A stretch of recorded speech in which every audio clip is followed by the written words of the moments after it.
la désirade. Après ma première vidéo, plusieurs personnes m'ont rappelé quelque chose d'important. Chaque île a son identité, son histoire et son âme. Alors aujourd'hui, cap sur la désirade à nouveau, la vraie. Cette île de caractère, située à l'est de notre archipel, où le vent, la mer et les falaises façonnent le paysage depuis des générations.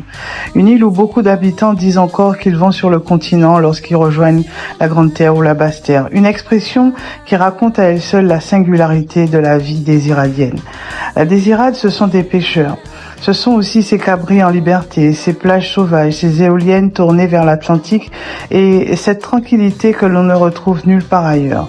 Mais comme toutes les communes et toutes les îles de Guadeloupe, elle est bien plus qu'une belle image. Parce que l'objectif de ces vidéos n'est pas seulement de vous montrer nos paysages, il est aussi de rappeler la réalité vécue par de nombreux Guadeloupéens et de nombreux Désiradiens, la réalité des coupures d'eau.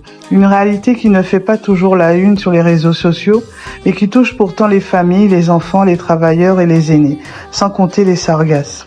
En tant qu'infirmière, j'ai souvent vu des personnes âgées obligées de s'organiser sans eau pour leurs toilettes, leurs repas ou simplement leur quotidien. C'est aussi de cette réalité qu'est née l'idée de Carukao. Parce que aimer notre archipel, aimer notre île, c'est aussi parler de ses défis. Carukao, quand la beauté de nos communes, nos villes, nos îles rencontre la réalité des coupures d'eau. Voix PEP Guadeloupe, ensemble.